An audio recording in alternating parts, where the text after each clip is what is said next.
Respected Chairman SIRC of ICAI Chennai sir in absentia, and the Secretary Sri Gilli sir in absentia. SIRC is conducting the regular series of programs on online, and one such program is that of today. I welcome today's speaker, CA Adithya sir, and the office present here, and the members who have joined so far. Namaskaram to all of you. And today's program is it's a third series in auditing, and this on SA 500, 524, 530, 550, and 560. And today's speaker, Sri Adithya sir, is very young and energetic. Is born in 1994. So only I said it is young and energetic. He has just completed the profession in recently, and he has been supporting people in general management and other things. That his experiences, after qualifying, he had done a lot of audits, statutory, internal, process of study of manufacturing industries, state-wide audits of manufacturing and trading concerns, end-to-end handling of corporate insolvency resolution assignments. He had been assisting the senior person in his office, and handling end-to-end handling of accounting reforms, work of railway, and a joint initiative. And he has been a team person in stock and credit audits of major nationalized banks and private banks, and is also a GST consultant for BPOs and KPOs around Chennai. And he has also been he's got experience in audit of nationwide newspaper agencies circulations, visiting faculty on various law-related subjects in renowned academies in Chennai. And his core strength is having an incisive mind, constantly looking for more efficient ways to learn and equip in all strengths of professional work. Nice, sir. A dedicated and friendly team player, a hardcore and committed professional with an in-depth analytical skills and timely delivery of assignments. And is currently a practicing chartered accountant at Salem, having multiple assignments relating to direct taxation, indirect taxations, company audits, and all types and related of assignments. More of this, apart from academics, is got interest in music. He has been a player in tabla, and he has also played tennis and has represented various inter-school tournaments. And I was even told by him as a state player. I welcome you, sir, for this program. And SIRC has been continuously conducting this series of programs, and one such series is today's program, and it's series 3, audit evidence. So we expect the audience of this program will be expecting more inputs from you, sir. Thank you, sir. The forum is yours. Thank you so much, sir. Thank you so much. That was a great introduction from one of the most inspirational persons that I've ever seen in my life. So CA Sundarajan sir, and I have grown up seeing you. I have grown up watching you, and I have grown up taking your inputs at all levels of profession. Though I might not know you, you might not know me personally. As a student, as a co-professional, more than a co-professional, I know you more than as a student, sir, actually. So I have been keenly following you in all my social areas and Thank all you, those sir. things. And getting a introduction from you in this manner, I consider it as a honor. Thank you so much. Thank you so much for everything, sir. All the best, sir. All the And best. thank you so much, sir. So I good evening to all my professionals. Good evening to all my co-professionals, to the participants in this forum, and to all my people, or to all my co-professionals and students who are also attending this session. So I would like to thank the Almighty first of all, whichever session I start, or whichever opportunity I get, and wherever I am supposed to present something, I always give my pranams to my Almighty first. After that, we'll go to the next one as to what we are going to do for the current class, current situation. So, first of all, my thanks to the Almighty. Second, my thanks to the SIRC and for giving me this opportunity to share whatever little I was able to cover up. I was able to learn. I was provided this information about taking up the CPA session about a month back from the SIRC office, and I was told by my people to take up the session.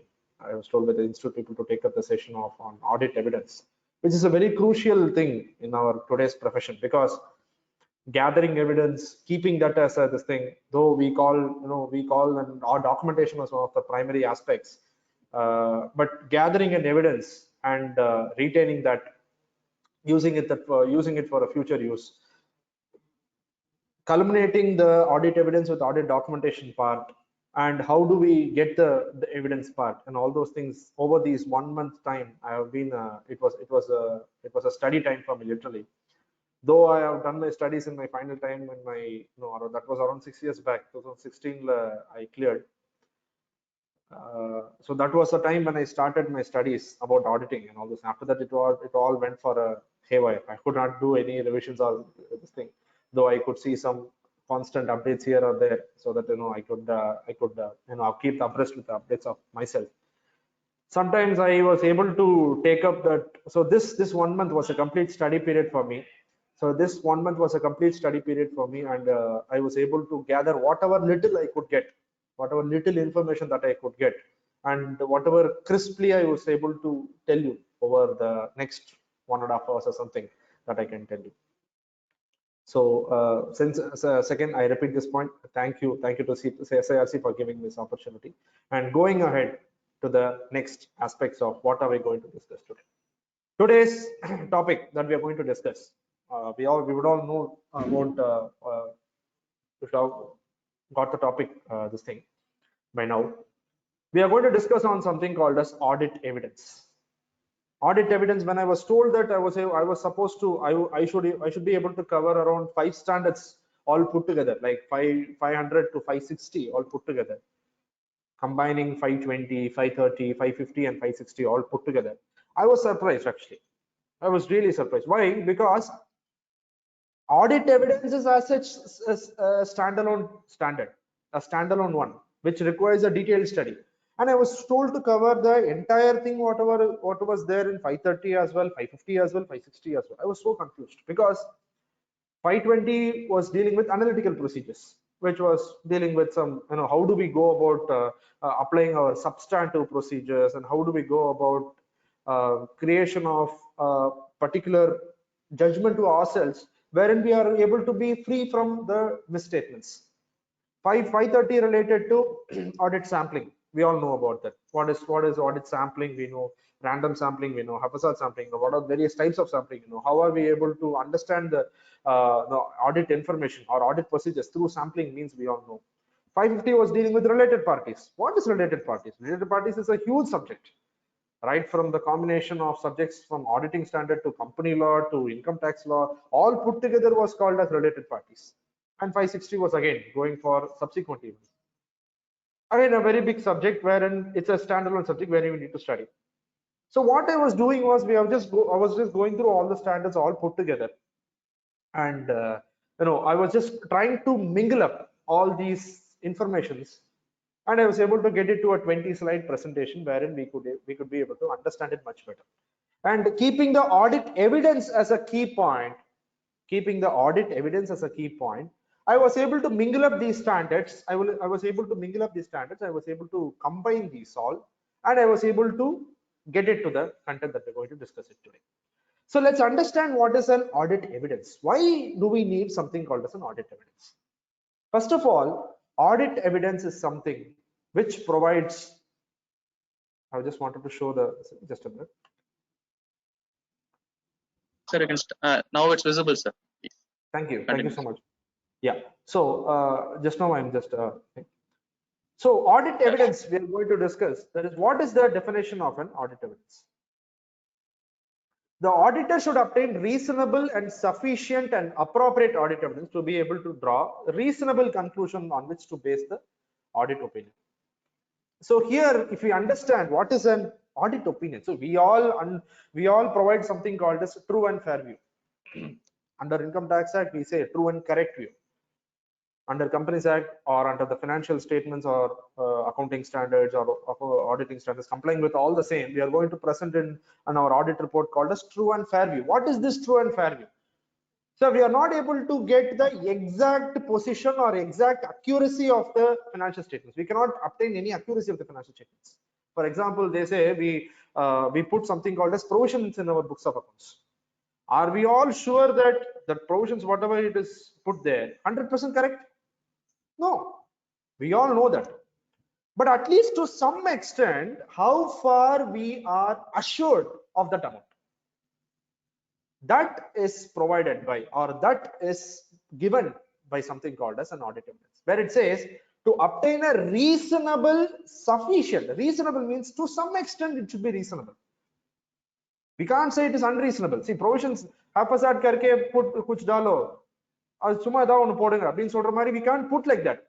We should get some reasonable assurance. Say a company is losing a court case. Unless or until we understand what is the judgment behind, what is the course of the case with the lawyer and all those things, we cannot arrive at a proper conclusion. So that counts for a reasonable one. Second point, sufficient. Say we are going for a test of details for any particular transaction. Let's say we are analyzing something called as business promotion expenses. For a particular company, let's say the company is making around 100 crores turnover and they are spending almost 4 to 5% of their expenditures on business promotion activities like advertisements, sales promotions, commission, etc., etc., etc. Like we all know, it's business promotion expenses, something which is on a broader head. So where do we obtain something called as an appropriate? Appropriate is something called as wherein we go for some test of details. That is quality of the evidence. Sufficient as well as appropriate. Appropriate in the sense to the extent as much as possible true.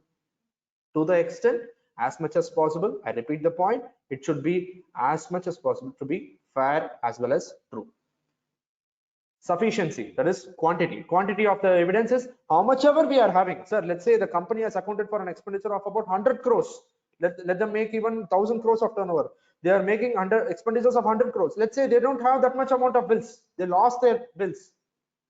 So sufficiency is a call taken by the auditor.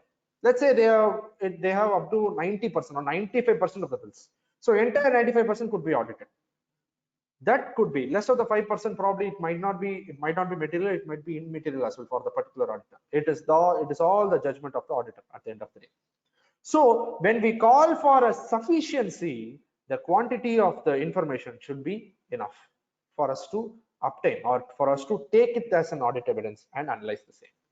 And at the same time, just because the quantity is available does not mean that it is qualitative, or just because we call it as an effective mechanism does not mean that it is an efficient mechanism. There are two types. So quality of the evidence should also be foolproof at the end of the day. The reliability of the evidence is influenced by its sources and its nature. When we call it as a reliability, see any audit evidence at the end of the day, it should be sufficient, appropriate, as well as when we put it in one word, it should be reliable. Why it should be reliable? That forms the basis for our audit documentation at the end of the day.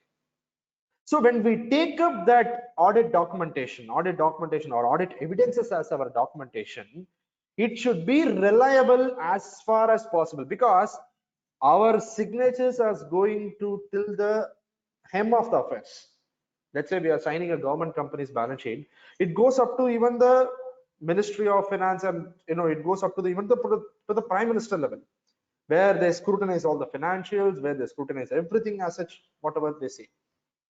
So our signatures plays a major role in that aspect.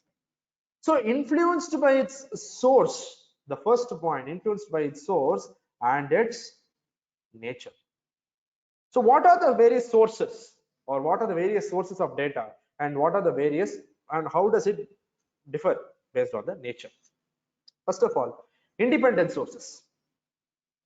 We can get data, or we can get evidences from an independent person, another auditor, another internal auditor it can be, or another, it could be a valuation person, it could be an actual valuation person, actuary person, it can be any independent person out of the company. Because every company, as per companies, every company crossing the particular threshold as per Companies Act 2003, they're supposed to appoint an internal auditor. If they have appointed an internal auditor, the evidence could be taken from such reports provided by such internal auditors. Second point, when we are going ahead and checking for something called as provision for gratuity, provision for leave encashment, provision for other employee benefits, when we see, we could rely, or we could take the evidence from the valuation being done by an expert who's called as an actuary. They consider a lot of factors. Everybody, I think, many senior auditors over here would be knowing that a fact. How do we go ahead and get their valuation, all those things. So in such case, all those information which are coming from outside sources would be more and more reliable, because like us, like we auditors, they are also independent in one aspect. Second, internal sources, internal management policies, internally generated accounting reports, and all those things are called as internal reports, generally internally. Many times when we start our audit, we start with something called as an evidence, which are forming part of the internal aspects. Our ledgers, transactions, trial balance, financial statements, draft financial statements, abridged financial statements, consolidated financial statements prepared by the company themselves. So all these are financial statements which are present with the company, and they are giving us the data as and when we start the audit. So we go ahead for this one, but we can rely on this information only if there is a strong and finest internal controls if they have. Just because they prepare all the trial balance, just because they prepare everything, does not mean that we can rely on the information directly. That could be a first-hand information. Whatever they're giving us. But if there is a strong internal controls, that could act as the internally generated reports could act as a much better aspect of an evidence as such. Because when we take up something called as a SAP, when we take the software as called as a SAP, every voucher or every accounting entry whichever is being made through, as far as I know, because this was the aspect which I saw around 3 to 4 years back. Probably there could be many more changes as of now.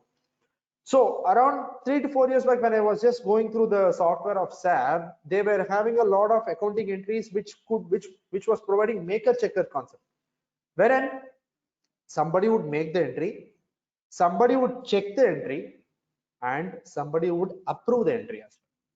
So this particular aspect of strong internal control should be applied in every aspect and every reports whatever we are generating from the client.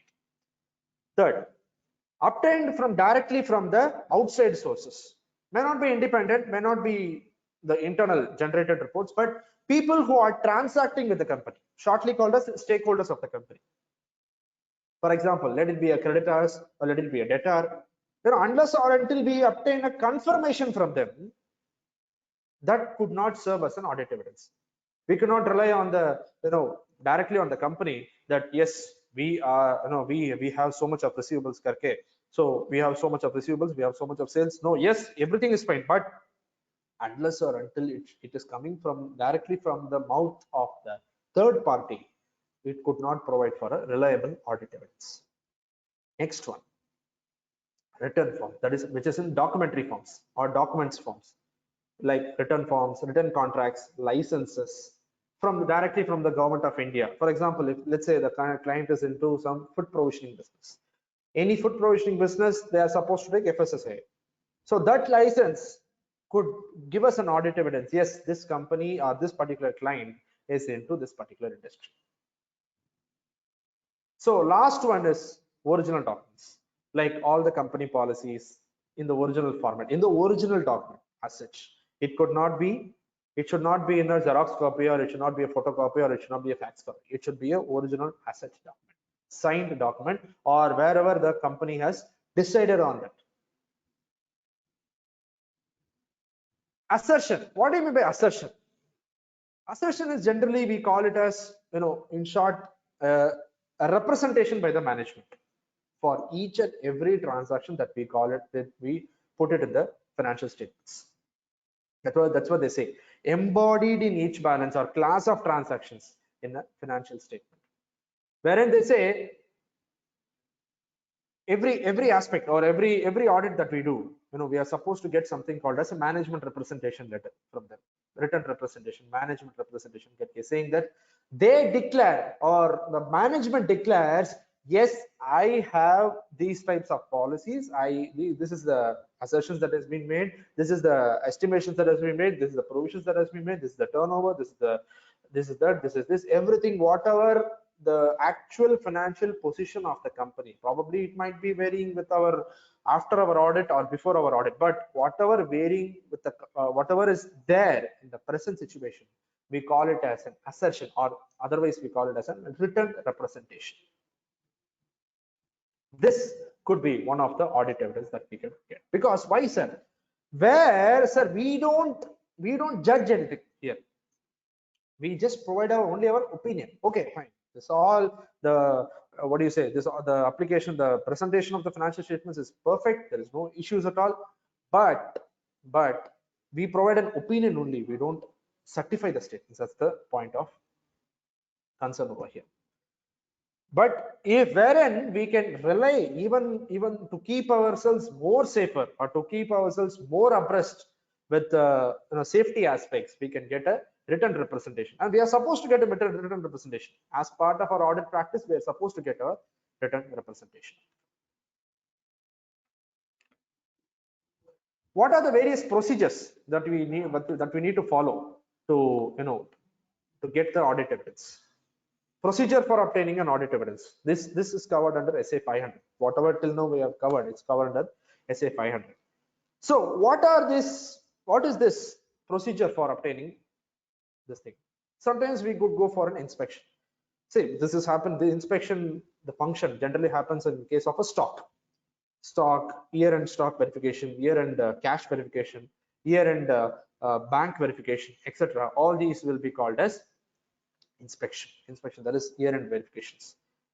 Second one, observation. See, whenever we go for an audit, how the company is run. So generally we would have got an understanding of the nature of business. Generally we would have got a nature of the understanding of the whatever the operations has been being carried out. But only after we go to the place, we could observe on the actual work environment what is going on there, which could render us to arrive into a situations much better. Third one, enquiry and confirmation. This enquiry and confirmation could be with the management and outside the management as well. So enquiry, when it comes, we could call the people who are those charged with governance. We could call the people who are the part of the management. Probably it could be a CEO, CFO, owner, chairman, anybody, and we could arrive at some decisions after a very due discussion with them. Confirmation, it could be from the banks, it could be from debtors, it could be from the creditors, it could be from any third party, whoever is being mingled with the company for any transaction for that matter. As of 31st March, if they have any balance, we are supposed to get a confirmation from them. We could get a confirmation from them, which could render us an audit evidence. Fourth one, it would be called, we should go for something called as a computation. What is computation? Let's take a very simple aspect, very simple topic. Let's say a company is supposed to spend on something called as CSR. What is CSR, sir? We all know, corporate social responsibility. As per 135 of Companies Act, section 135 of Companies Act, we are supposed to spend at least 2% of the total average net profits of the last 3 years. So these all are computations which we are required to do in the year-end aspects. Likewise, sometimes there might be some variations between whatever has been reported in the books and whatever has been reported to the authorities, like GST on a month-on-month basis, or it could be on an IFF basis, or it could be on a composition basis. So all these aspects we should compute, and we should know what is the difference. Why should we know the difference, sir? Because there tends to be, we always got to err is human, to forgive is divine, we say. So to err is human, that means human errors are something which is natural. So wherever there is an error, we should go ahead and we should check with the management where there is an error and where they can easily arrive at to solve those situations. And last one, very important, which we're going to discuss in the next topic, that is analytical procedures. Sir, everything is fine, sir. Whatever these all are, whatever we discussed in the last 4 aspects, it is all raw data that we are having with us. It's all raw data that we are having with us. What are we going to do with those data?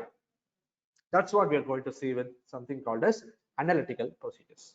What is an analytical procedure? This is with regard to SA 500. Moving on to the next one, that is SA 520. When we talk something called as an analytical procedures, we should understand what is a substantive procedures.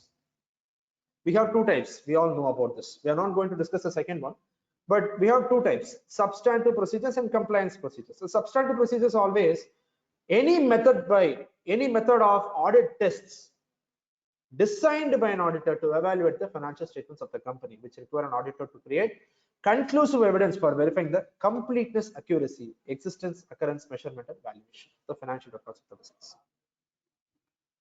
So any audit methodology, it could be anything, sir. Analytical procedures can be anything. It could be it could be even doing nothing also, relying on some audit reports, relying on some internal audit reports, relying on some outside independent valuation reports. All these are also called as substantive procedures only, because we are the one who are going to initiate everything.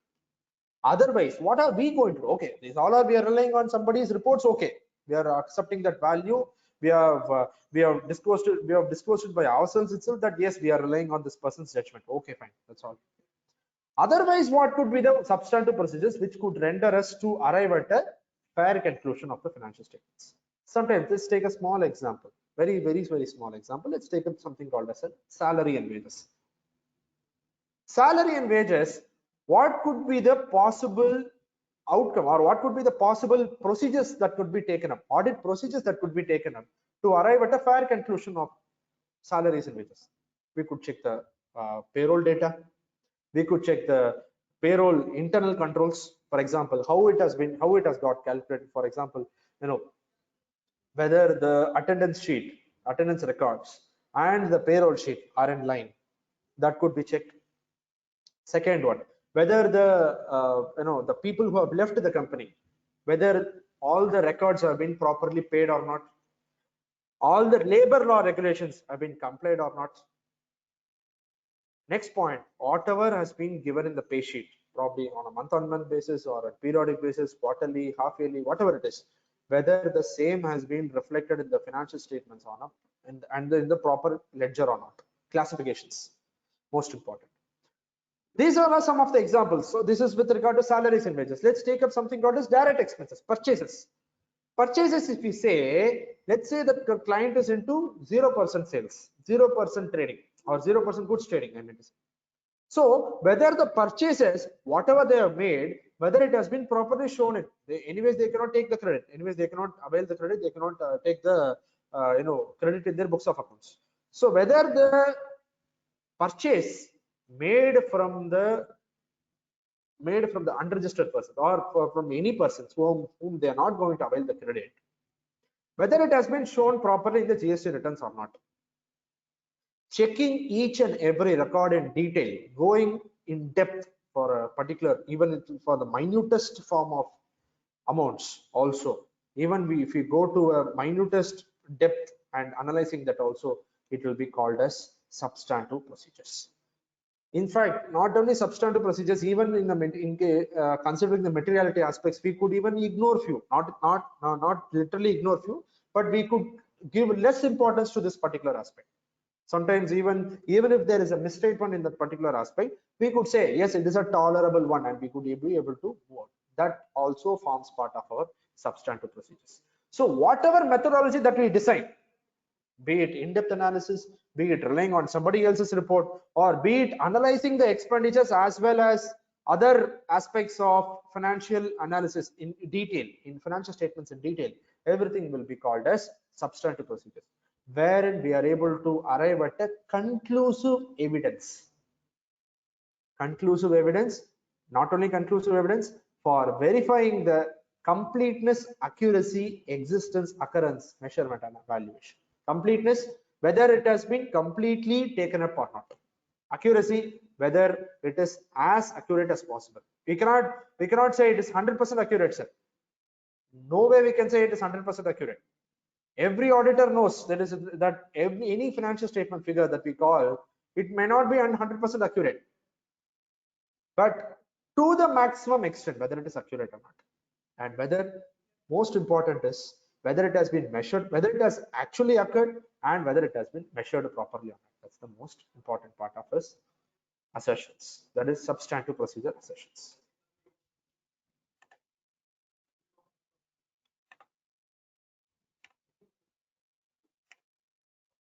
Substantive procedures are the methods or audit tests designed by an auditor to evaluate the financial statements of the company, which require an auditor to create conclusive evidence. Sorry, this is just a repeat point.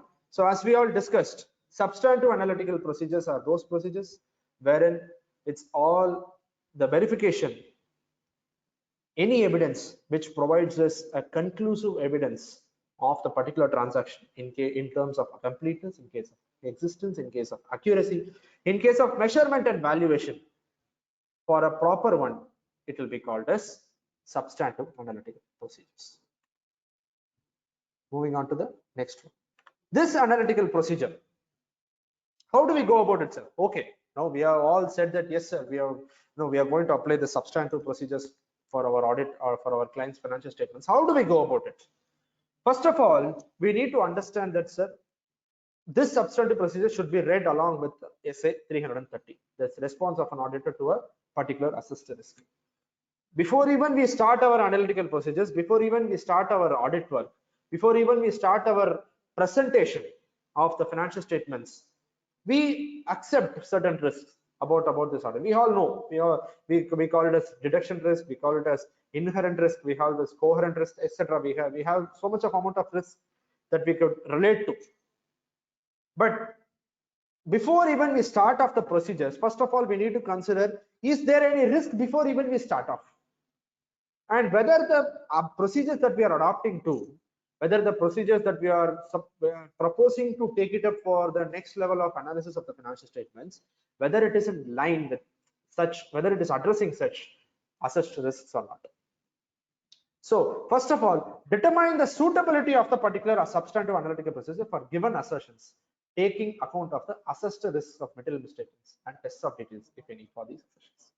Sometimes assertions might be given by the management. They themselves could have accepted the risk. Yes, we are into this particular risk. We are undergoing this particular case.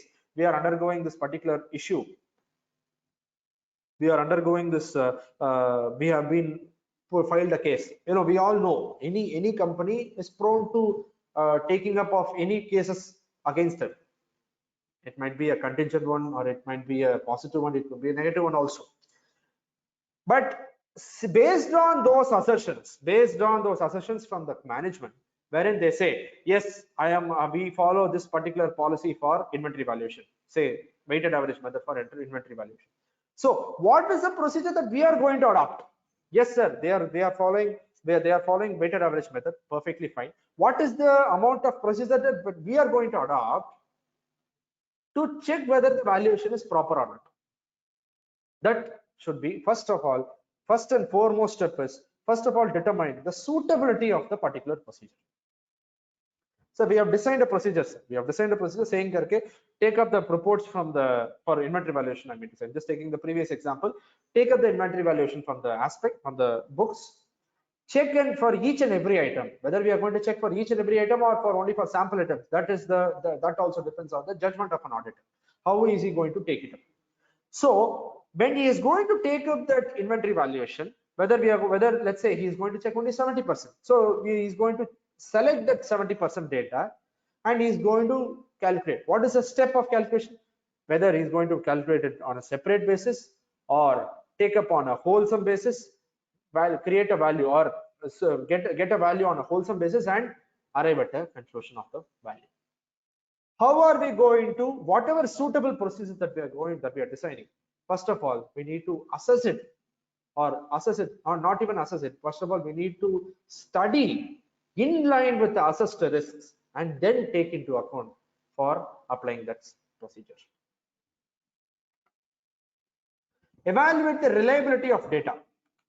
They say, excuse me, evaluate the reliability of data from which the auditor's expectation of recorded amounts or ratios is developed, taking account of source, comparability, nature, and relevance of information available and controls over preparation.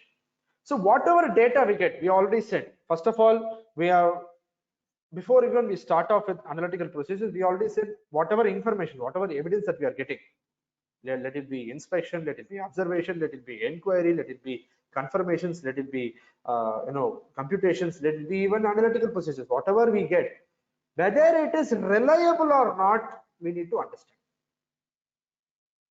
Say if you are getting an expert's opinion, it could be a, let's say the company is undergoing a particular case, company is undergoing a particular litigation against them, and they are facing the court crisis.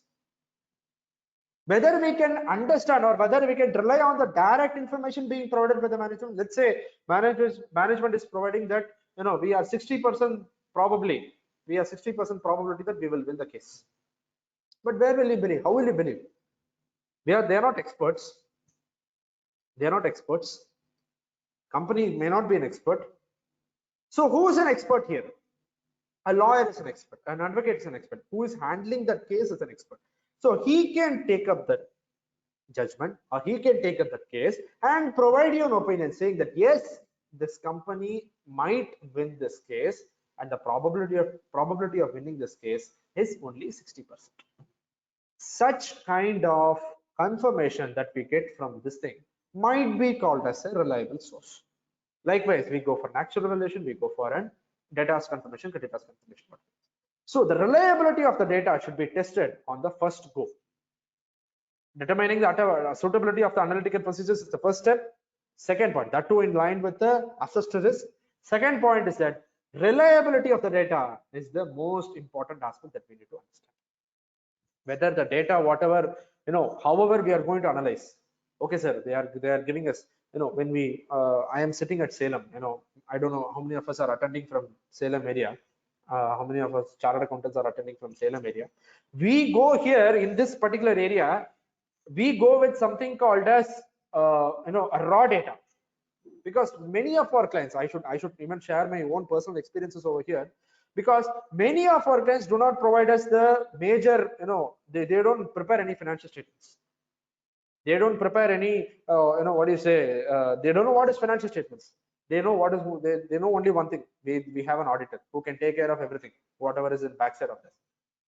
So the reliability of data here is coming to us, and we are supposed to check whatever is available data, and we are supposed to provide our opinions based on, when we are finding the tax audit reports and all these things.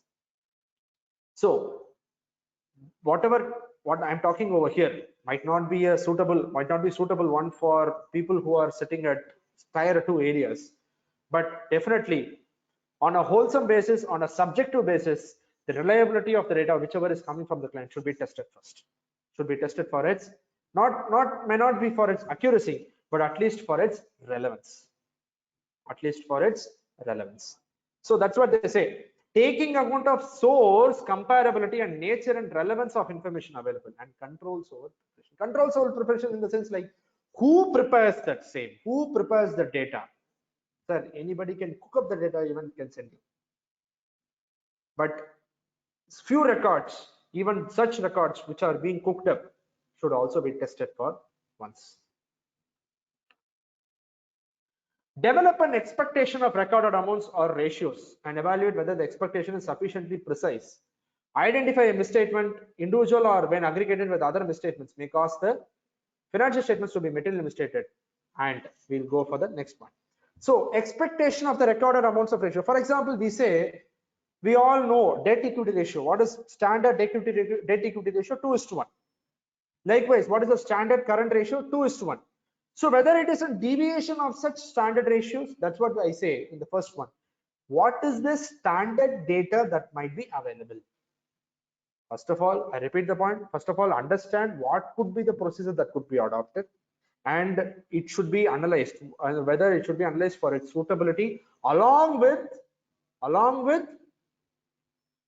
the assessed risk. Whatever our assessed risk based on the assertions, whatever being provided by the management. That is one part. Second point, reliability of the data should be tested for its relevance, source of the data, and should be compared for the better understanding. Third one, what is the standard analysis? Debt equity ratio is 2:1. If it is more than 2:1, why is it more than 2:1? That's what they say. That's what it's given here. Expectation is sufficiently precise, wherein there might be a misstatement, potential misstatement. Say your debt is more than your equity. See, we are presenting the financial statements, we are presenting the opinions to the members of the company. So when the members of the company have invested in the company, they need to know what is the actual financial position as well. So the point of concern for the members in this aspect should be in comparison with the standard ratios whichever is maintained. And last one, whatever is our recorded amounts, we need to ascertain what is the difference between whatever has been standard, whatever is expected out of the company, and whatever is recorded over there. And further investigation is required. That is, it might be two ways, sir. It might be two ways. Whether it could be acceptable, or whether it can be where it would involve a further investigation inside that. Say, as I told you, the same ratio. Let's say current assets to current liabilities should be the standard ratio for everybody knows that the standard ratio for current assets to current liabilities is 2:1. If it is more than 2:1, or if it is less than 2:1, if it is more than 2:1 or if it is less than 2:1, less than 2:1 might cause a bigger problem. If it is more than 2:1, might not cause a bigger problem. If it is less than 2:1, further investigation could warrant. And even if it is more than 2:1, also some amount of analysis is required, because for example, let's say huge amount of debtors is there, which would indicate your collection policy is very weak. Huge amount of inventories is there in the balance sheet. That means your holding period is huge. You are not able to liquidate your stocks. Your ratios are coming down. So this particular aspect of analytical procedures involves many steps, or in fact, which has been boiled down to this last four, which could involve first point, determine what could be the analytical procedures that should be applied in line with whatever we have studied. Anything before we even accept an assignment, or before we even provide an acceptance to the engagement, we need to understand what is the nature of the audit or the nature of the company, what is the business that they're doing, and etc. Based on that, we could have assessed few risks. That risks and this substantive analytical procedures, that whatever we have designed to take it up for the next level of audit, should go in line to line. Second point, whatever data we are getting from the client, whatever data we are getting from the client, in case of it could be financial information, it could be qualitative information, it could be an inventory information, it could be even other than financial information, whatever we could get from them, it should be from a reliable source. It should be first of all reliable for what, sir? For its source, for its making, for its approvals, etc. Third one, what is the expected? What is the expectation of the company? For example, there could be in the pharmaceutical industry. There should be a pharmaceutical industry. Pharmaceutical industry, there, what is the standard profits input output ratio? Many of us don't know. Many of us, sometimes they say 1.5:1. If I'm not wrong, that is a standard input output ratio that could come. Input is 1 and our output is something called as 1.5. So this particular, I'm just taking this as an example. This might not be a standard one. This is just an example. So what is my client doing? Whether the same standard input output ratio is maintained by the company or not. If it is not maintained, so first of all, the third step is to determine what is my standard ratios. Input output ratio, debt equity ratio, current ratio, and all these all are something, so, or all these are standard things which I could keep it as a base for, or I should say even I could keep it as a zero base. Last part of the analytical procedures is that any amount of difference or whatever is the recorded amount that I'm taking up over there, it should be corresponding with my standards. It should be corresponding with the policies that I am adopting or that I'm checking with the company. And last point, it should correspond with the accounting policies which has been framed by the company. If it is not so, if it is differentiating, if it is deviating, there I could go ahead for an investigation.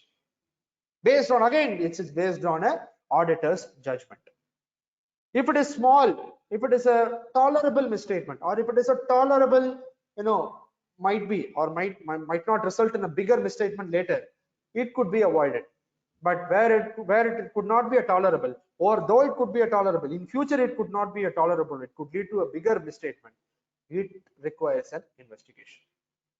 Again, this particular aspect is based on the auditor's judgment. Moving on to the next one. Some analytical procedures, some examples of an analytical procedures. Comparable information with prior period. We all know our Companies Act 2013 Schedule 6 itself provides us that we need to provide comparative informations. This year's information, whatever share capital, resources surplus, current liabilities, other current liabilities, long-term borrowings, etc., compared with last year. And we all know what we do, a very, very pertinent activity in our audit step, which is called as variance analysis. If it is hugely varying, why is it so? We go into a deeper aspect. Suppose, let's say, direct expenses in the current year. The ratio of direct expenses in the previous year was only hardly 2%, hardly 75% or 80%. This year it has gone up to 95%. Why so? And what the company has done to match that difference of 15% requires a very deep investigation. So comparable information could be a next one. Comparison of results, comparison of year-end results, or comparison of interim results, or comparison of half year or interim, whatever results, with the preliminary forecasts or budgetary forecasts, whatever we have done. Comparing that with accounting policies, second point. So let's say weighted average ங்கிறது நம்ம போட்டுருக்கோம். Weighted average ங்கிறது where we have said that we need to this is the particular amount, the particular accounting methodology that we need to utilize for inventory valuation. Whether what we have done and what the company has done, whether it is in line with that or not. And in case if there is a difference, again it requires an investigation. Probably this materiality aspect could come into picture. Next one, inter-firm comparison. Very, very important. Why is it inter-firm comparison important? Sir, companies existing in the same industry, companies having same risk class, companies having same homogeneous structure of operations should have same profits. should have same profit, should be of same performing levels. If that is not there, what could be the reason? And last one, ratio analysis or financial analysis. Net profit, gross profit ratio analysis, profit ratio analysis, turnover ratio analysis, etc., which could provide you a better analytical procedures or better aspects of analytical procedures to take it up to the next level. Methodology. We understand something called as, do we have anything called as methodology as far as this analytical procedures is concerned? Do we have something called as a methodology? If you ask me, as far as whatever I have studied in this past 1 month, or whatever I have gone through for the past few years, apart from this sampling methodology that we have, we are going to cover it up in the next slide. It could vary from a simple one, a very simple one in the sense relying on somebody's data, relying on a particular statement, relying on a particular document, etc., to performing complex calculations, etc. Performing complex calculation in the sense like it could be in the inventory. Let's say this particular inventory, this our client of ours is having around 6,000 items of inventory. So calculating for one item is going to take around 10 minutes or 15 minutes. Means it's going to take for 6,000 items. You can imagine how much time it's going to take. So it could be a complex structure also. Excuse me. It could be a complex structure also. So another point of understanding is how do we go about this methodology of analytical structures is one of the most commonly used methods, or one of the commonly used analytical procedures is sampling. It could be analytical procedures could be applied to even consolidated financial statements on a whole, components of financial statements like notes, explanatory statements, contingent liabilities, contingent significant accounting policies, contingent notes, and all those things. And last one, to an individual elements of an information also. Next one, what is an audit sampling? 530 deals with something called as an audit sampling. Why do we go for an audit sampling? We have a lot of types of samples, sir. We call them as samples. See, generally when the Tamil people would be easily able to relate to this, Vadivelu jokes. He would go for a rice shop and he could ask for a sample for each and every rice variety, and he could literally take it in a huge gunny bags, and he would go to a shop. That was so. He will be asking, எனக்கு ஒவ்வொரு kilo sample கொடுங்க. If translated to English means, please give me a sample of 1 kilo for everything. He would have ordered around 250 kilos of rice, whatever this thing. But actually that could be a fake order, and he would take the sample. So why does he take something called as a sample? Why do we take something called as a sample? This sample corresponds with the entire population that we are going to check. So let's say in a particular company, in a particular year, around 2,000 people joined and 3,000 people resigned. Total workforce is, let's say, around 10,000. 20% joined, 30% left. So can I calculate, or can I apply all the analytical procedures, all the accounting methodologies to all the 2,000 employees? Can I do that, sir? Is it humanly possible? If you ask me, no, it is not possible. Do we have that much amount of time for a particular client, sir? No. So what do we do, sir? We resort to something called as sampling. What is this sampling? Where I apply audit mechanism, or I apply analytical procedures, or I apply something called as audit analysis towards a transaction which is less than something of the total. 37 crores is the total, or 50 crores is the total expenditure of salaries and wages of a particular company. Let's take this as an example. Can I analyze the entire 50 crores? No, as I told you, 2,000. If it is 2,000 employees, total expenditure is 50 crores. I cannot analyze the entire part, but I take up only the top 100 items, or top 150 items, or 200 items, and I check all their details. Be it leaving the organization, be it joining, be it whatever it could be called as. Excuse me.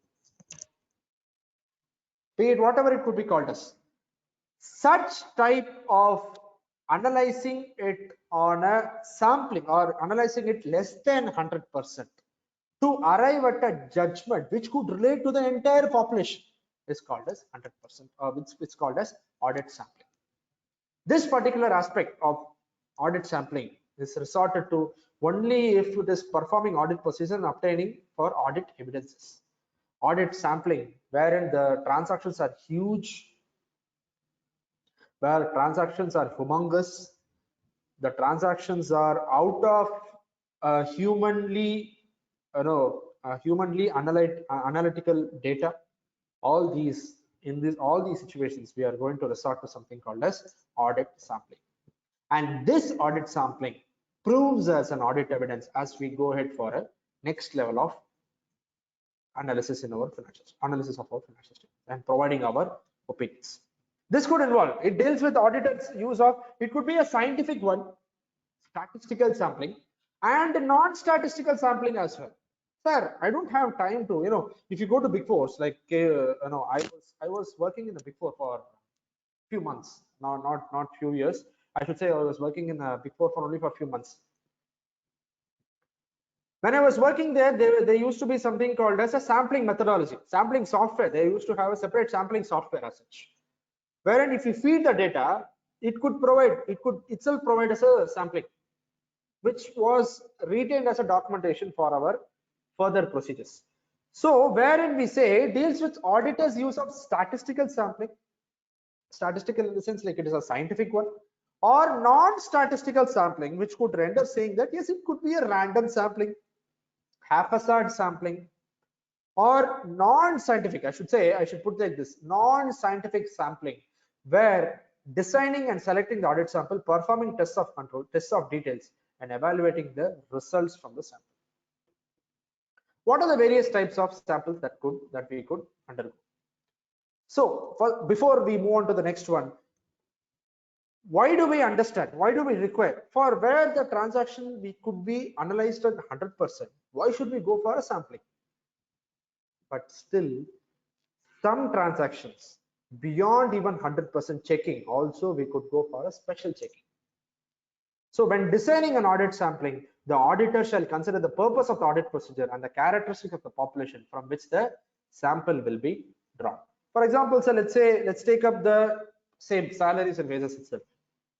Salaries and wages itself, if it is taken out, top 100, as I said, top 100 or top 200, as I said, 2,000 employees are joining, 3,000 employees are leaving. So top 100 employees of joining and top 100 employees of leaving. So we are taking up that almost 5%, and for this thing is almost 4% or something.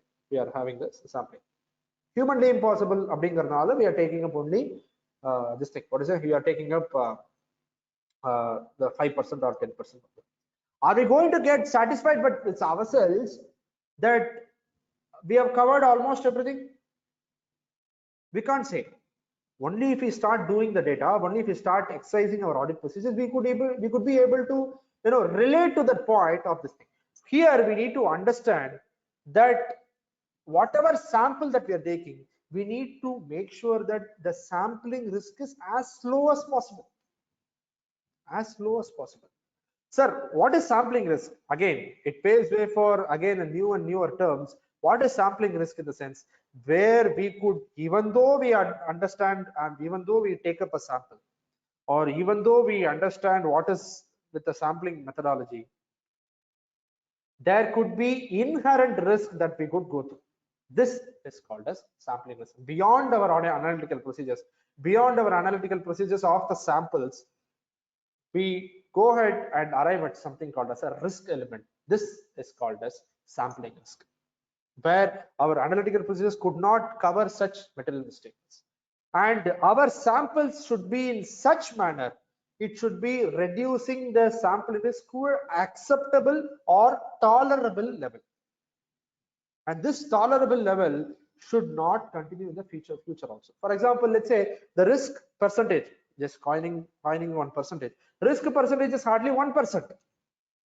If this percentage is going to get carried over for next few years, auditors can be conservative in this aspect as well as broad-minded in this aspect. If they are conservative, they don't want to take any risk, 0% risk. I want to analyze all the 2,000 employees and all the 3,000 employees of leaving. They could adopt that. But wherein they accept even they could even accept 1%, or they have a threshold, or they have a this thing, they have a limit for that particular tolerance level of risk. They could take up to till that level, and they could, but they should make sure that the next items, the next years that we are going to adopt the same procedures does not go beyond our tolerance level. The auditor shall select items from this for the sample in such a way that each sampling unit in the population has a chance of selection. Let's say when we take up something called as a salaries and wages, it constitutes very different components. It could relate to payroll, it could relate to attendance, internal controls, I mean to say. It could relate to attendance, it could relate to leaves, it could relate to permissions, it could relate to software internal controls that they have on payroll. It could relate to if they have outsourced it to anybody else, or it could outsource it to anybody else. That aspect of this thing, it can adhere to. So all these aspects, when we are analyzing something called as a salaries and wages, whenever we are calculating samples, whenever we are taking up samples, all these aspects should be made sure that 100% might not be covered, or at least major population items or major items in the population should be covered. Suppose a particular expenditure covers different heads, not a single head, but a different head. Excuse me.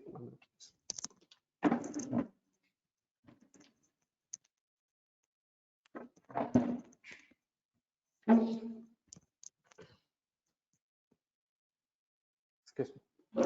So suppose a particular expenditure covers different heads.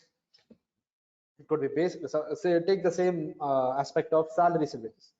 Salaries and wages can cover basic, HRA, CCA, dearness allowance, etc. It could provide different heads.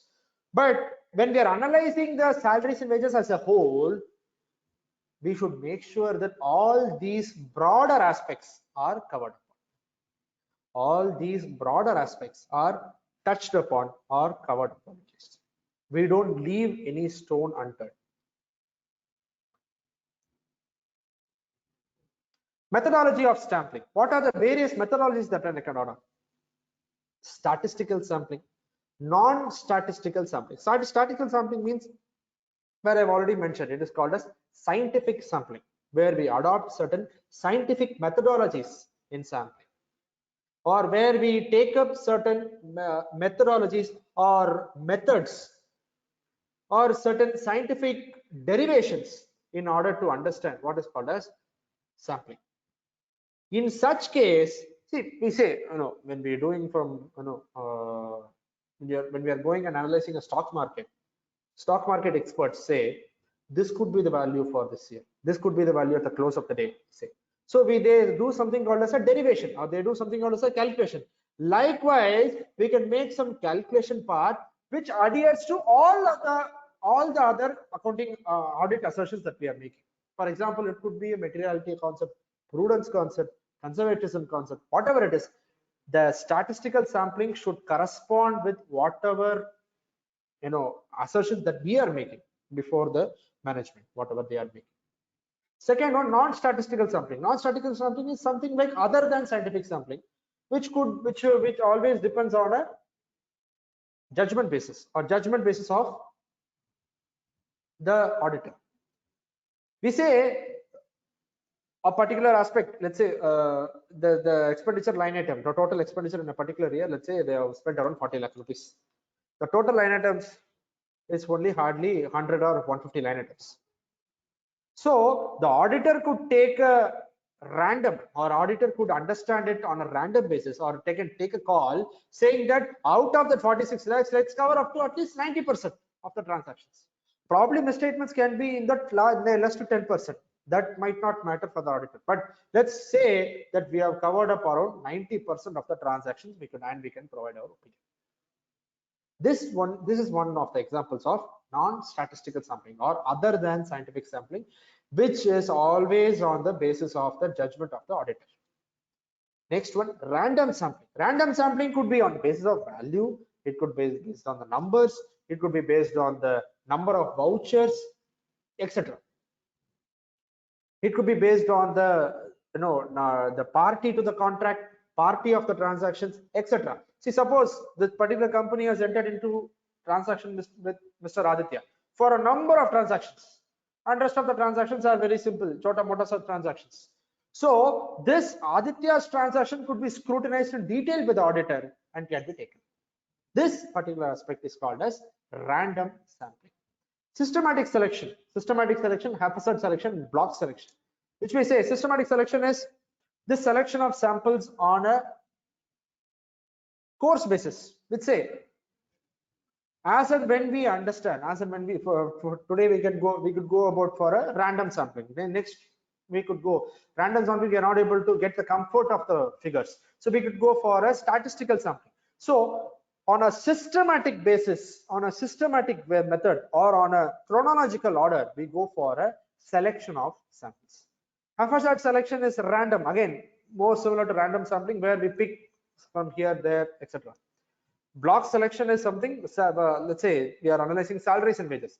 Salaries and wages where we select only basic salary, or we select only the gross salary. We're not selecting any basic something, we are selecting only gross salary. That will be counting for block selection.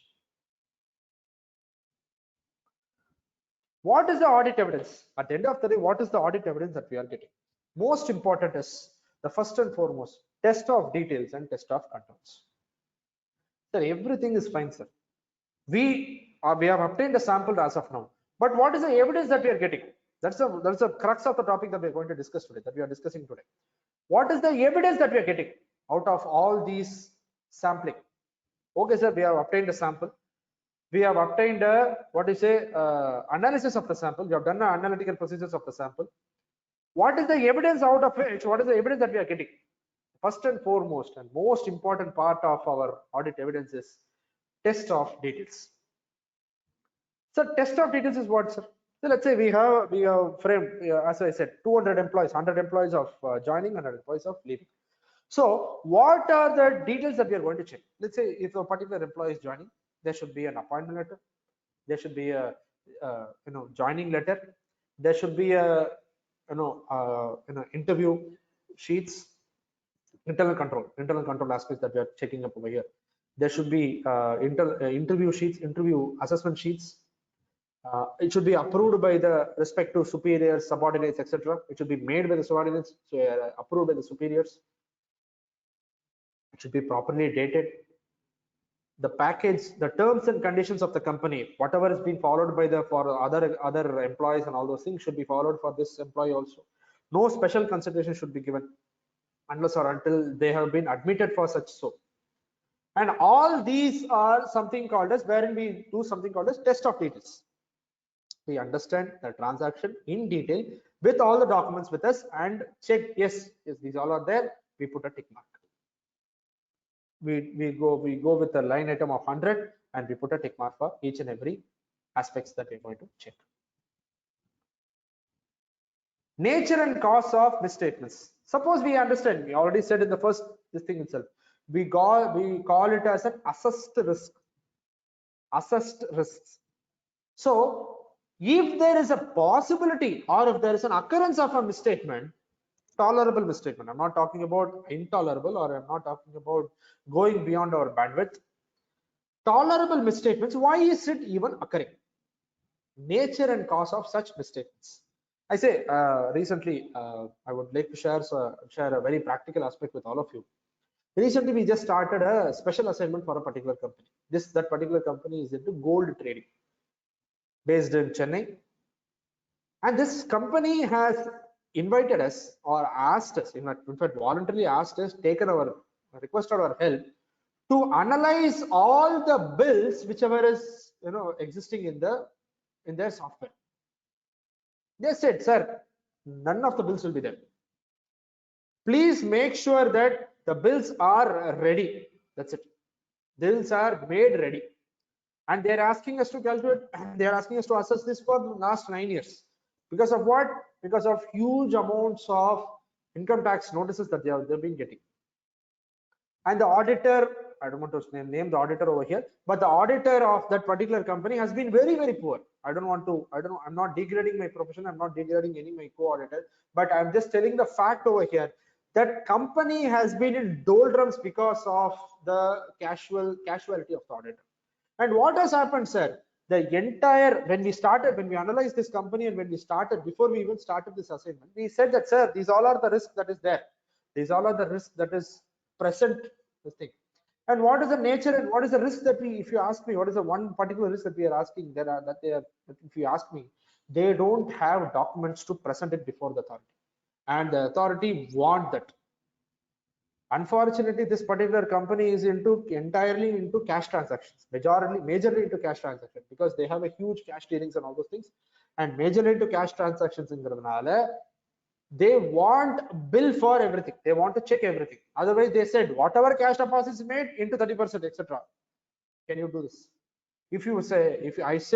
I told them, sir, there is a huge risk that is being taken place, because when we assess the risk over there, inherently there is a misstatement as well, because there is no proper audit being done. There is no proper audit that was done, and there is no proper bills or documents that was maintained by the company. And right now we have been asked by the company to call for all the records from all their vendors, suppliers, etc., to make the employees over there to work.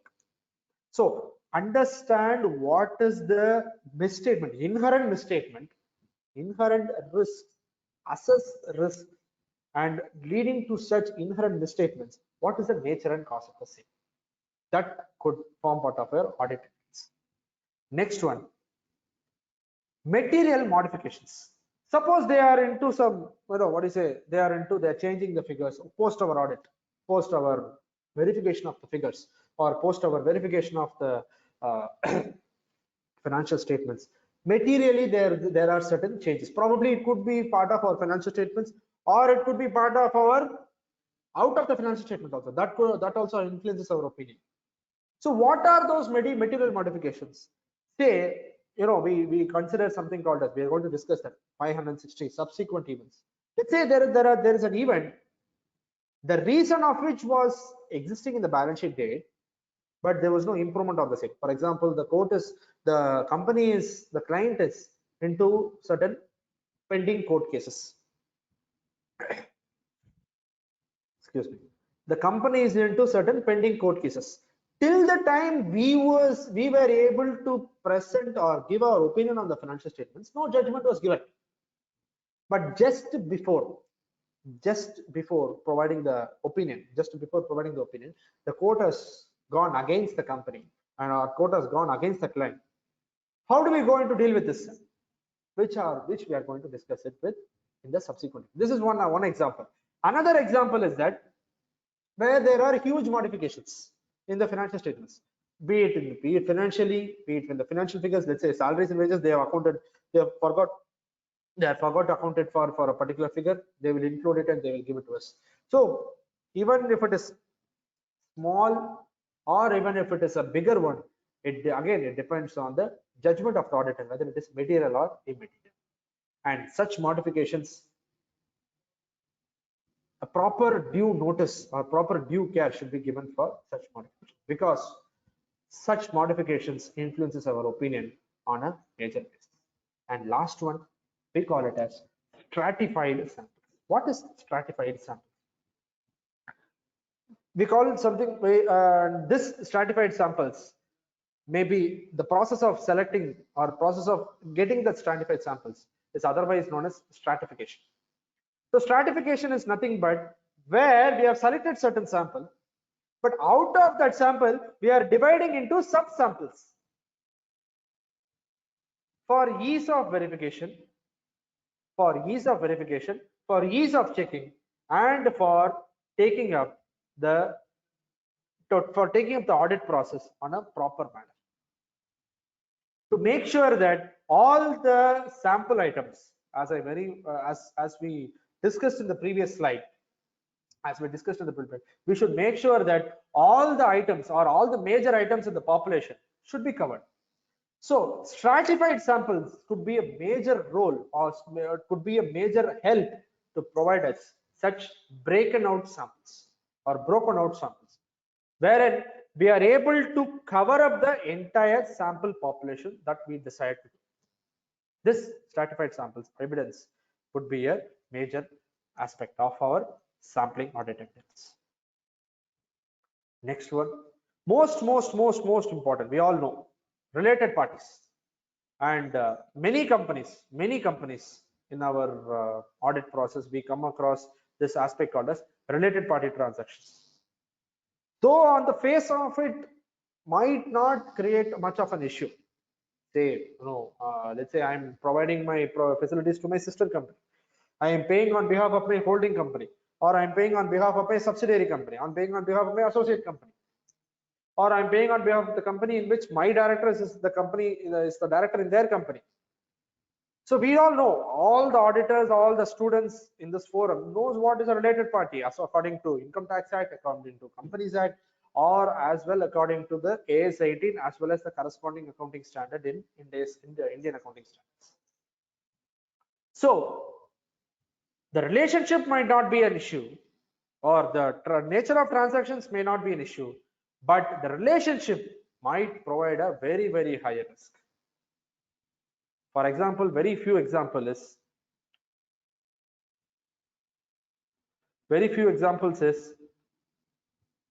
excuse me,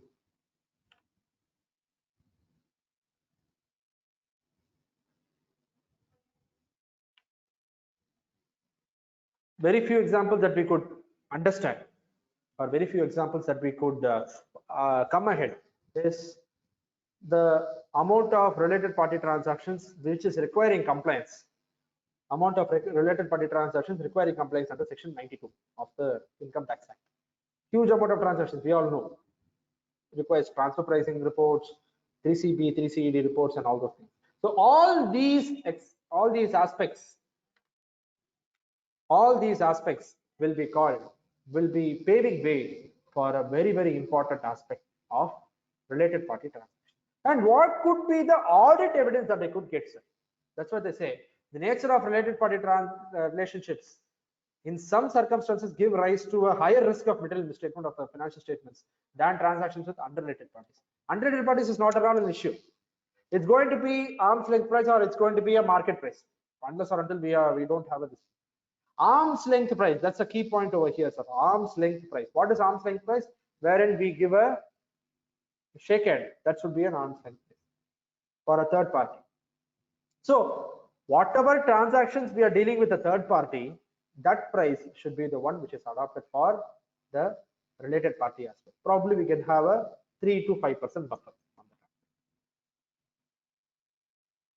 So what are the various aspects? What are the various evidences that could be arrived at?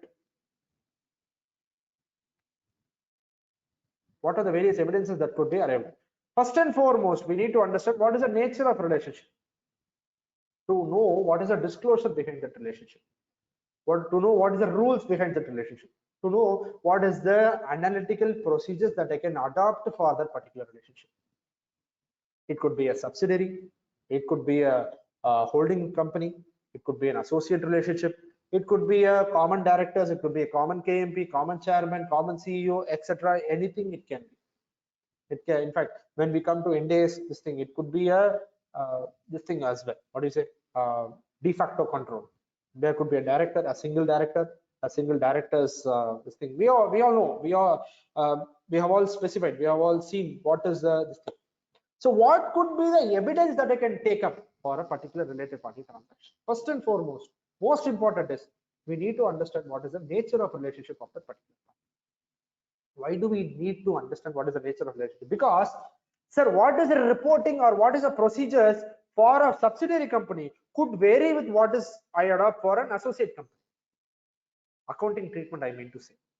So this particular aspect of determination of a nature of relation should be the first one or first evidence to be obtained for a related party transactions. Second one, All contract notes agreements with the related parties specifying in detail the commercial aspects and margins related to them. So what do you mean by this all contract notes? So any transaction, as I said, be it related party transactions or be it subsidiary, this thing, anything it could be for that matter. We should all take it up only in an arm's length price. Probably 1 or 2%, 1 or 2 or 3% deviation could be there. That could be acceptable by the department. But if we are a formal structure and we are a formal structure being followed up for a formal organizations, if we are a formal structure, we have a formal structure, and we are following up a formal structure for a third party organization, such organization or such format should also be followed for our related party as well. Why, sir? Because to determine the arm's length price. Second point, to determine the nature of transactions of the particular party. And most important, it should be in line with whatever rules and regulations which is in place for the particular transaction. It could be anything. So specifying in detail the commercial aspects. What commercial aspects in the sense? What are the terms and conditions of the contract? Any contract they can enter into. What are the terms and conditions? What is the price for the contract? What is the margins for the contract, etc. We need to understand. Third and most important aspect, we need to obtain written representations from the related party. Yes, sir. The management should accept. Management should present it in their statement, saying that yes, I have a related party, I have a subsidiary company, I have a associate company, or I have anybody who is a related party or who comes under the definition of Companies Act, Income Tax Act, or any other Ind AS or AS, whatever it is, who come under that particular aspect, and they are my related party, and they are my related party in my relationship. So this particular aspect of written representation or written confirmation, I should say, not even written representation, written confirmation from the management, saying that yes, I have one, yes, I have one, and I am transacting with them on a constant basis. This should be one written representation. Next aspect that we need to understand is communicating with Tcwg, those charged with governance, on the transactions with related parties. Sometimes, what is the nature of transactions? Why do we have such nature of, see, when we go ahead and analyze something called as a financial statements, AS21 and consolidated or anything for the AS25 interim financial statements are also there. Any financial statements requires a separate disclosure of our related parties, and this related party, we need to make sure that these disclosures in the financial statements should be communicated and should be properly discussed with the people who are charged with governance in the company. We all know who is Tcwg. This may not be an appropriate forum to explain what is a Tcwg. Probably that is a bigger topic that could be explained. So we need to understand, before we even take up that discussion, the evidence of communicating with Tcwg should be recorded on the first note. Next one. Okay, sir, we are all done. We have all obtained the basic information. Evidence of basic information is all done. Now, test of details. Test of details. Again, what is the details? What are the various types of transactions? Whether it is in arm's length price or not. Comparing that with the this thing, that would be the next one. Inter-firm comparison of related party with unrelated party transactions, and computation of arm's length. So test of details could be a major step, or test of details could be a major aspect in case of evidence relating to related party transactions. So inter-firm comparisons, test of details is the most important aspect of related party transaction evidences. And last topic for this thing, last topic of under the audit, under the standards, whatever are being given to me, is called as subsequent events. Okay, so we have all see what is a subsequent event. Talking about only about the gist of the provisions, or talking about only about the on an overview of the macro basis of the provisions. What do you mean by subsequent events? We say it could, any financial statement, we call something as extraordinary items. The next year, if you see, it's called as prior period item. We call them as prior period item. So financial statements have all the potential in the world to get affected by events occurring before the date. Obviously, it will get affected, not an issue. Or events even occurring after the date. So such events, when it occurs after the date, it's called as subsequent events. And such subsequent events, how are we going to deal it with the financial statements? Two types. One is whether the subsequent events provide any proof to me. I repeat the point, whether such subsequent event which has happened before the financial statements or after the financial statement that has occurred on after 31st March, or even before even signing the financial statements, whether that evidence of the statements or evidence of such event is existing in the balance sheet or not. First type. Second type, whether the evidence is not existing, but it has arose after the balance sheet date. How should we treat it, sir? We all know how should we treat it, we all know. But what is the analytical procedures that we need to adopt over here? That is the key. Okay, sir. We all know this evidence of conditions which are prevailing, existing on the balance sheet date. We need to treat it in the financial statement. We need to give a revised. If it is audit report is already given, we need to give a revised report, etc. Yes, that is all agreed. Yes, perfect. But where the existing of conditions is not provided, subject to the judgment of the auditor, it could either be taken in the current financial statements or it could be taken to the next set of financial statements. That's not an issue. But here, how are we going to take up, or how are we going to take up the audit evidence for these types of events? First of all, everything is perfect, sir. Everything is right. The first and foremost step that we need to understand, or first and foremost step that we need to take into understanding is what is the company's policy in treating such events. Sir, is it going to affect, is it going to materially affect our position on the subsequent event? No, it's not like that, sir. But audit evidence, what is the company's understanding, whether they have accounted it correctly or not? That's where our auditor judgment lies. Here, the company might be saying that yes, the event has occurred after the balance sheet date, we'll take it up for the next year. But the auditor would be of the opinion that we need to take it in the as of the balance sheet. Why, sir? Because the event, the proof of that event or the significance of the event has been provided, has been existing, or has been specified in the financial statements itself. So, what is my policy on such recognition of financial statements should be the first evidence that we need to obtain. The company's understanding, company's nature of business. Probably it could be given in the significant accounting policies itself. Subsequent events, how do they treat the subsequent events, etc. They did this thing. Inquiry with the management. Suppose if they don't have any such policies, they don't know what to do. Okay, but they would have taken a decision. They would have taken a call as to what should be treated for these particular financial statements. So that should be online interview or an offline discussion should be made with the management or those charged with governance about what is their idea or what is the idea of the potential effect of the subsequent events affecting the financial statements, affecting the going to be signed financial statements. Most important. Third and most important aspect, what is their internal discussion? Everything is available in minutes of meetings, sir. Anything they need to submit to the ROC, Register of Companies. For a particular company, they need to submit it to the ROC, whatever is the minutes of meeting. What is their held after the date?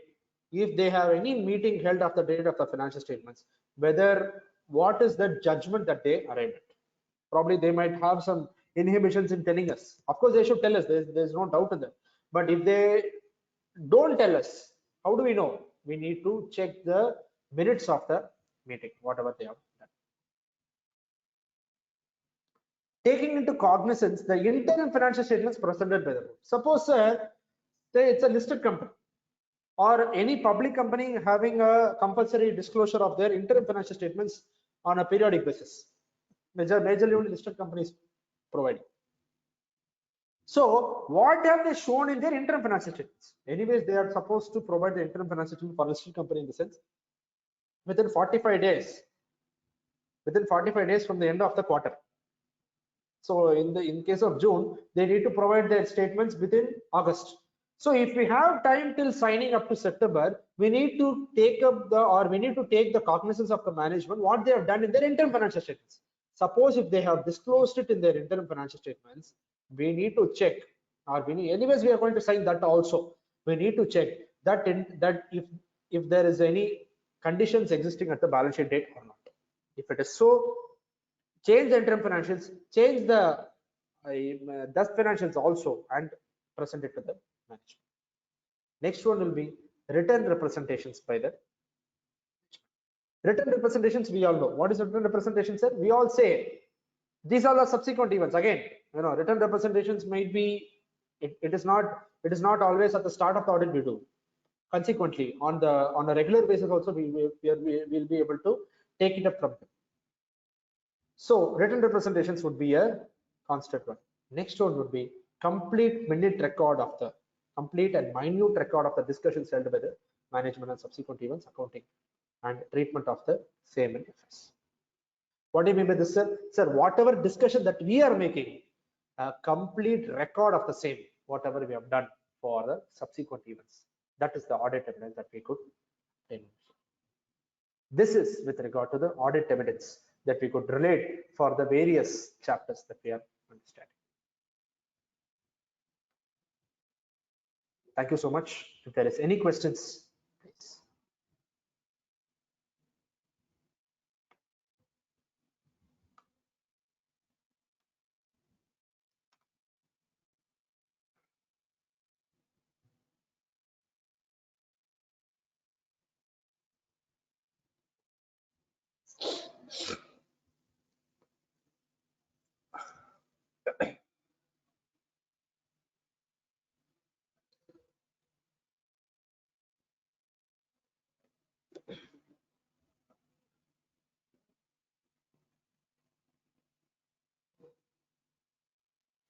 Time, sir.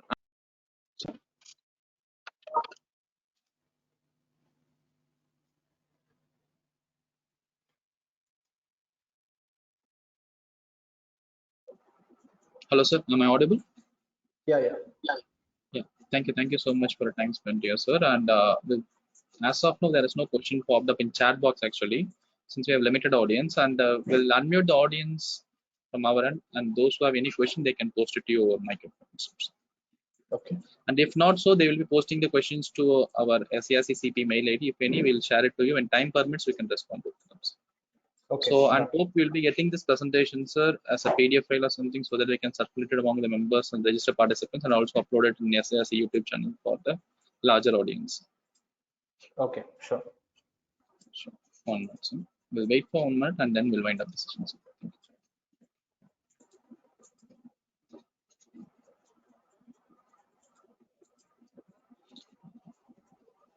Members, if there's any question, you can unmute yourself and you can post this.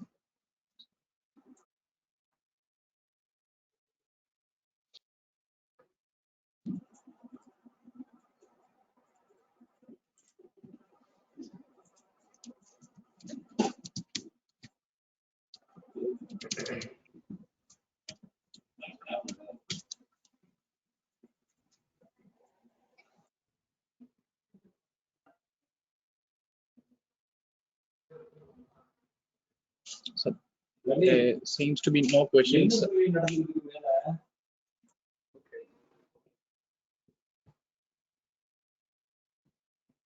So there seems to be no questions from audience end, sir. So Yes. we'll wind up the session from our end, sir. And on behalf of SIRC, we thank you so much for taking a valuable time and spending here with us on knowledge dissemination, sir. And Sundaran sir couldn't join us again for vote of thanks as he held up with another meeting. So on behalf of him and SIRC chairman, secretary, and office bearers in the absence, we take a privilege to thank you so much for time spent here. We look forward to have you in a physical session in future for the same or some other topics. Thank you so much. Thank you so much. Thank you so much for all the patient listeners. we'll not meet for a better session. Thank you. Thank you, sir.